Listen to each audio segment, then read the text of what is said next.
Layer skin hair and laser clinic లో latest టెక్నాలజీతో laser hair removal, anti ageing and hair fall issues కి advance treatments అన్ని ఇక cost గురించి వరి అవ్వాల్సిన అవసరం లేకుండా అందిస్తున్నారు. ఇంకా మీ కాన్ఫిడెన్స్ ని తిరిగి తెచ్చుకోండి. Get your free consultation now. Telugu వారి number 1 choice Telugu matrimony. Assembly సాక్షిగా పవన్ కమిట్మెంట్, ఇక వైసీపీ రాదు. వివరాల్లోకి వెళ్ళినట్లయితే అసెంబ్లీలో ఈరోజు ప్రత్యేక సమావేశం జరుగుతూ ఉన్న నేపథ్యంలో ప్రధానంగా ఈ అమరావతికి సంబంధించి ఈరోజు అసెంబ్లీ సమావేశాలు జరుగుతున్నాయి కదా, అది అందరూ తెలిసిందే. ఈ నేపథ్యంలోనే అందరూ ఆ యొక్క అసెంబ్లీలో మాట్లాడుతూ ఉన్నారు. ఎమ్మెల్యేలు కావచ్చు, మంత్రులు కావచ్చు, ముఖ్యమంత్రి గారు, ప్రతి ఒక్కరు. సో వాళ్ళ యొక్క అభిప్రాయాన్ని వెడగలుగుతూ ఉన్నారు. సరే, అందులో ఉదాహరణకి వసంత కృష్ణప్రసాద్ లాంటి ఎమ్మెల్యేలు ఆ ప్రభుత్వంలో ఆ పార్టీ తరఫున ఎమ్మెల్యేగా, ఆ తర్వాత మళ్ళీ ఇప్పుడు కూటమి ప్రభుత్వంలో ఎమ్మెల్యేగా కూడా కంటిన్యూ అవుతూ ఉన్నారు. సో ఈ నేపథ్యంలో ఆ పాపంలో నేను భాగస్తుండే అని చెప్పేసి పాపం ఆయన ఏవదాన్ని కూడా వెళ్ళగక్కారు. ఇంకా కొంతమంది ఉన్నారు, ఎంఎస్ రాజు లాంటి వాళ్ళు, కులుసు పార్థసారథి లాంటి వాళ్ళు. వీళ్ళందరూ ఆ సమయంలో జై జగన్ అంటూ అమరావతి రాజధానికి తూట్లు పొడిచిన వాళ్ళు పాపం వీళ్ళు కూడా భాగస్తులే. ఏం చేస్తారు ఆ టీంలో ఉన్నప్పుడు, ఇక అందరూ అంతే. సో అయితే ఇక ఈ ప్రధానంగా ఏంటి అంటే చాలామంది పెట్టుబడిదారులు ఇంకా సంకోచిస్తున్నారు అని చెప్పేసి ఐటీ శాఖ మంత్రివర్యులు నారా లోకేష్ గారు మాట్లాడటం జరిగింది. సో ఇక పవన్ కళ్యాణ్ గారి చేతికి మైక్ వచ్చింది, ఇచ్చారు. చాలామంది వెయిట్ చేస్తూ ఉన్నారు ఆయన ఏం మాట్లాడతారంటే. ఎందుకంటే పవన్ కళ్యాణ్ గారు ఎప్పుడు మాట్లాడినా, ఏది మాట్లాడినా కొంత సెన్సేషన్ ఉంటుంది అందులో. సో ఇక్కడ సెన్సేషనల్ విషయాలు ఏంటి అంటే, ప్రధానంగా మనం తెలుగు వాళ్ళం, సరే తెలుగు రాష్ట్రాలుగా విడిపోయినాయి, అది వేరే విషయం. కానీ మన తెలుగు రాష్ట్రం ప్రధానంగా ఆంధ్రప్రదేశ్లో కూడా మరలా ప్రాంతాల పరంగా రాయలసీమ, కోస్తా ఆంధ్ర, ఉత్తరాంధ్ర ఇలా మాట్లాడుకోకుండా అందరం ఒకటే గడ్డ, ఆంధ్ర గడ్డ, తెలుగు వాళ్ళం. మన యొక్క హక్కుల కోసం మనం ఇప్పుడు చివరికి మనం ఇప్పటికీ కూడా కేంద్ర పెద్దల దగ్గర కొన్ని వాటికి దేహిని అడగాల్సిన పరిస్థితి వస్తుంది. సో ముందు మనం మన యొక్క బలహీనతలని ఓవర్కమ్ చేయాలి అని చెప్పి చాలా మంచి మాట చెప్పారు. అయితే ఇక్కడ లోకేష్ గారు అన్న మాట ఒకటి ఉంది, ఏదైతే మరలా వస్తారేమో అని చెప్పేసి పెట్టుబడిదారులు కొంత సంకోచిస్తున్నారని అన్నారు చూసారా. పవన్ కళ్యాణ్ గారు ఇచ్చారు మాట, నేను కమిట్ అయింది ఏంటి అంటే, ఇక వైసీపీ వాళ్ళు రాదు, భవిష్యత్తులో ఇక ఎప్పుడు రారు, వాళ్ళు ఏం చేయలేరు అని స్ట్రైట్ అవే చెప్పారండి. ఆ ఒక్క మాటతో చాలు ఆయన కమిట్మెంట్. ఆయన ఎందుకు నేనంత కమిట్ అయి ఉన్నాను అనేది కూడా వివరణ ఇచ్చారు.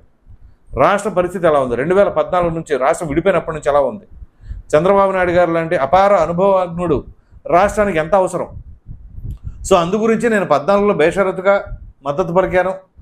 ఆ తర్వాత అభిప్రాయ భేదాలు రావచ్చు, సరే అభిప్రాయ భేదాలంటే వాళ్ళ యొక్క సిద్ధాంతాల పరంగా ఏదైనా సరే. అప్పుడు ఆ సమయంలో జరిగిన దానికి 19 కనపడింది. 19లో వీళ్ళు విడిపోయినప్పుడు జరిగిన విధ్వంసం ఏం జరిగింది, రాష్ట్రానికి ఎంత నష్టం చేకూరింది, అది ప్రజలకి, యువతకి, ప్రధానంగా రాజధాని లేకుండా ఎంత ఇబ్బందులు పడ్డాము. ఇప్పటికీ కొంతమంది హేళనగా మాట్లాడుకునే దుస్థితిలో ఉన్నాం మనం, రాజధాని లేదు అని చెప్పేసి. సో అందు గురించే ఇక్కడ ఆయన చాలా ఆవేదనతో మాట్లాడారు. అది కూడా ఎంతో ఆలోచించి మాట్లాడారు. ఏదో ఆషామాషిగా నా టర్న్ వచ్చిందిలే అని మాట్లాడింది కాదు. ప్రతి మాట కూడా లోతుగా ఆలోచింపజేయాలి. సో మనందరం కూడా మన రాష్ట్రం మనకు ఉండాలి కదా, మన భావం మనకంటూ కొంత ఎమోషన్ ఉండాలిగా. మన రాష్ట్రం, మన గడ్డ, మన ప్రజలు ఏమైపోతున్నారు అనే భావం. కానీ అలా కాకుండా ఏదో రాజకీయాల్లో నేను రూపాయి ఖర్చు పెట్టేసి 10 రూపాయలు సంపాదించుకుందామని వస్తామో, లేకపోతే అధికారాన్ని అడ్డం పెట్టేసుకొని నేను ఇంకేదైనా చేయొచ్చు అనే ఉద్దేశమో, అలాంటి వాడితో వచ్చిన వాడు కాదు పవన్ కళ్యాణ్. ఆయన అందుకే పదే చెప్పేది ఏంటి, రాష్ట్రం నా ప్రజలు. దానికి తగినట్టుగానే ఆయనకి అధికారం ప్రజలు ఇచ్చినప్పటి నుంచి కూడా ప్రజలకు దగ్గరయ్యారు, బాగా దగ్గరయ్యారు. ఏ విషయమైనా సరే, ఏ సమస్య అయినా సరే, రండి నేను తీర్చకపోతే అప్పుడు అడగండి అని చెప్పేసి అన్నారు.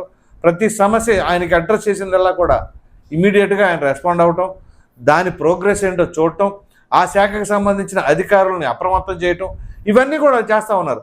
సో నేను గతంలో కూడా ఒక వీడియో చేశాను, నేను పవనుడా ఇన్నాళ్ళు ఎక్కడికి వెళ్ళేవయ్యా అని. సో అదే తరహాలో ప్రతి ఒక్కరూ కూడా ఉండాలి అని చెప్పేసి. సో ఇప్పుడు ఎవరి భయమైనా ఏంటి, ఇప్పుడు రాజధానిని ఇంత పగడ్బందీగా అమరావతి రాజధాని అని చెప్పేసింది పకడ్బందీగా ఇవాళ అసెంబ్లీ సమావేశం పెట్టుకోవడానికి గల కారకులు ఎవరు? గత ప్రభుత్వంలో వాళ్ళు వ్యవహరించిన తీరు వల్ల. అందు గురించి కేంద్ర ప్రభుత్వం కూడా మీరు అక్కడ బిల్లు పాస్ చేయండి అసెంబ్లీలో, ఆ తర్వాత మేము ఇక్కడ పాస్ చేస్తామని చెప్పేసి అంటాం. సో ఇదంతా ఎవరి వలన? ఒక్క వ్యక్తి వలన. ఆ ఒక్క వ్యక్తికి ఉన్న, ఇప్పుడు ఏ వ్యక్తికైనా సరే తనకి వ్యక్తిగతంగా వేరే అంశాలు ఉండొచ్చు, కానీ ప్రజాక్షేత్రంలో అది రుద్దకూడదు. అది గుర్తుంచుకోండి ఎవరైనా సరే. ఇప్పుడు జగన్మోహన్ రెడ్డి గారికి ఒక సామాజిక వర్గం అంటే మాత్రం ఒక రకమైన అభిప్రాయం. ఆ అభిప్రాయం ఉన్నప్పుడు అది నీ వ్యక్తిగతం, ప్రజాభిప్రాయం కాదు. కానీ దాన్నే ప్రజాభిప్రాయంగా ఎలా తీసుకుంటారు? మీ వ్యక్తిగతంగా ఉన్నవాటిని తీసుకెళ్ళి ప్రజాభిప్రాయంగా రుద్దేసి చివరికి అబాస్ పాలైపోయింది ఎవరు? కాకపోతే రాష్ట్రం అన్యాయమైంది. ఆ 5 ఏళ్ల పదకాలంలో మామూలుగా కాదు. ఒక ప్రక్కన ఆర్థికంగా చితికిపోయి, మరో ప్రక్కన మీ విధానాల వల్ల పెట్టుబడిదారులు రాక, యువతకు ఉపాధి లేక అన్ని రకాలుగా ఇబ్బంది పడ్డారు. సో ఇలాంటివి మరలా పునరావృతం కాకూడదు. అఫ్కోర్స్ కొంతమందికి ఉంటుంది డౌట్, అదే మరి మరలా జగన్మోహన్ రెడ్డి గారు వస్తే మా పరిస్థితి ఏంటి? ఇప్పుడు పెట్టుబడిదారులు ఇదే క్వశ్చన్ రైజ్ చేస్తాం. గతంలో ఎప్పుడో 1 year బ్యాకే లోకేష్ గారు చెప్పడం జరిగింది. సో ఇలాంటిది సందర్భం వచ్చినప్పుడల్లా కూడా పవన్ కళ్యాణ్ గారు వెన్నంటే ఉండి చెప్తున్నారు, భరోసా, ఒక ధైర్యాన్ని ఇస్తున్నారు కూటమికి. మీకు ఎట్టి పరిస్థితుల్లో నేను, అది కూడా అసెంబ్లీ సాక్షిగా మాటిచ్చారు గుర్తుంచుకోండి. ఏదో మీడియా ముఖంగా చెప్పలా. మీడియా ముఖంగా చెప్పారు అంటే అది వేరు, కానీ చట్టసభల్లో చెప్పిన దానికి శాంటిటీ ఎక్కువ ఉంటుంది. అందుగురించే చట్టసభల్లో మాట్లాడడానికి జగన్మోహన్ రెడ్డి గారికి మొహం చల్లట్లేదు అని కూడా చాలామంది రాజకీయ విశ్లేషకులు అభిప్రాయపడతారు. ఎందుకంటే అది రికార్డ్స్లో ఉంటుంది. ఇవాళ కాకపోతే ఆ వ్యక్తి ఉన్నా లేకున్నా ఆ రికార్డ్స్లో ఉన్న మాటలు పదిలంగా అలాగే ఉంటాయి. అది ప్రభుత్వం తరపున మాట్లాడే మాటలు, ఓ ప్రజాప్రతినిధిగా మాట్లాడిన మాటలు. అదే మీడియాలో అంటారా, మీడియాలో ఏదైనా సరే ఆ మీడియా వాళ్ళ ఇష్టం, అది ఉంచవచ్చు, తీసేయచ్చు, ఏదైనా జరగవచ్చు. కానీ అసెంబ్లీలో జరిగింది మాత్రం ఏ ఒక్కరు తీయలేరు. అది రికార్డెడ్, ఆన్ రికార్డెడ్. సో అందుగురించి ఆ రికార్డ్స్లోనే పవన్ కళ్యాణ్ గారు చెప్పడం జరిగింది, నేను కమిట్ అయ్యాను ఖచ్చితంగా. ఎందుకు కమిట్మెంట్ అనేది కూడా వివరణ ఇవ్వడం జరిగింది. అఫ్కోర్స్ చెప్పుకునేవాళ్ళు లేకపోతే దీనిపైన అనేక రకాలుగా విమర్శలు చేసేవాళ్ళు ఎన్ని చేసినా ఆయన ఫోకస్ ఏం మారదు. పక్కాగా రాష్ట్ర అభివృద్ధి, యువతకు ఉపాధి, అవే ఆర్థికంగా ఎదగాలి. సో అందు గురించి ఆయన పదే పదే అవకాశం వచ్చినప్పుడల్లా చెప్తున్నారు. అవకాశం లేని చోట అవకాశం క్రియేట్ చేసుకుని మరీ చెప్తున్నారు. ఇది వాళ్ళకి పలుదఫాగా ఓ విధంగా చెప్పాలంటే ఈఎంఐ పద్ధతిలో వైసీపీ వాళ్ళకి గుర్తు చేస్తూ ఉన్నారు. ఎప్పుడు నేనున్నా అని చెప్పేసి. కాకపోతే కొన్ని చోట్ల ఆ క్యాడర్లోనో లేకపోతే వాళ్ళ యొక్క పెత్తనాల్లోనో అధికారాల్లోనో అక్కడక్కడ కొంత చెదురుమదురుగా అభిప్రాయ భేదాలు ఉన్నమాట వాస్తవమే. అంత మాత్రాన ఈ కమిట్మెంట్ మాత్రం పోదు అనేది మాత్రం పక్కాగా బల్లగుద్ది మరి పవన్ కళ్యాణ్ గారు చెప్పడం జరిగింది. సో పవన్ కళ్యాణ్ ఎప్పుడైతే ఇటువంటి వ్యాఖ్యలు చేశారో ఇమీడియట్గా అసెంబ్లీ హాల్ అంతా కూడా ఆ బల్లల మీద వాళ్ళ చరుపులతో మారుమోగిపోయింది. అంటే వాళ్ళ యొక్క ఆనందోత్సాహాన్ని చూడు ఏ రకంగా చెప్తున్నారు, తెలియజేస్తున్నారు.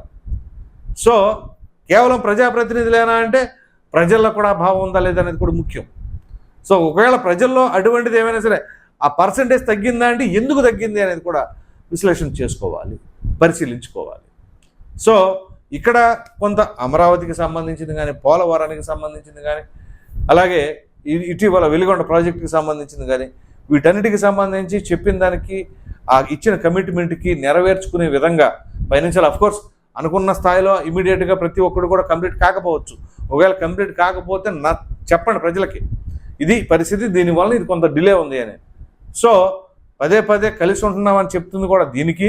మేము ఎట్టి పరిస్థితుల్లో కూడా ఏ ఒక్కరిని ఏ జిల్లా వాళ్ళని కూడా మేము నిర్లక్ష్యం చేయము. ప్రతి ఒక్కరిని మేము ఆర్థికంగా అప్లిఫ్ట్ అయ్యేలాగా ప్రభుత్వం ఈ యొక్క స్టెప్స్ అడుగులు వేస్తుంది అని చెప్పేసి అయితే మాత్రం గట్టిగా గంటాపదంగా ప్రజలకు అర్థమయ్యేలాగా పదే చెప్పడానికి ప్రయత్నించండి. అలాగే ఇది యొక్క పవన్ కళ్యాణ్ది, చంద్రబాబు నాయుడుది, లోకేష్ది కాదండి బాధ్యత.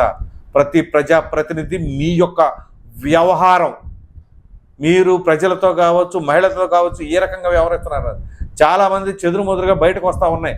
అలాగే ఇంకొంతమంది బెదిరింపులు, లేకపోతే పెట్టుబడిదారులను, లేకపోతే ఈ వ్యాపార సంస్థల వాళ్ళనో కొంచెం ఇట్లాంటి వాటికి ఇవి జాగ్రత్తగా తీసుకోకపోతే మాత్రం నిర్దాక్షిణ్యంగా ఇమ్మీడియట్గా పార్టీ నుంచి బహిష్కరణ చేయటమే కాకుండా తగిన చర్యలు కూడా వాళ్ళపైన యాక్షన్ తీసుకోవాలి. డిసిప్లినరీ యాక్షన్ కింద తీసుకొని భవిష్యత్తులో ఇంకా ఏ పార్టీ కూడా టికెట్ ఇవ్వకూడదు, కూటమిలో ఏ పార్టీ కూడా టికెట్ ఇవ్వకూడదు. పోతే గీత అవతల పార్టీలోకి పోతే పోనేవాళ్ళు అనే రకంగా ఉండాలి. సో మొత్తం మీద చెప్పుకోవాల్సి వస్తే పవన్ కళ్యాణ్ గారి వాళ్ళ ఇచ్చిన కమిట్మెంట్ అనేది మరొకసారి కూటమికి పెద్ద బూస్ట్గా భావించాలి, వైసీపీకి పెద్ద దెబ్బగా మరి భావిస్తారో లేదో. ఎందుకంటే 263 అంటున్నారు కదా, 2+6+11. సో ఏది జరగబోతుంది అనేది ప్రజలు నిర్ణయిస్తారు. మరి మీరేమనుకుంటున్నారు అనే అభిప్రాయాన్ని కామెంట్లో తప్పకుండా తెలియచేయండి. Thank you.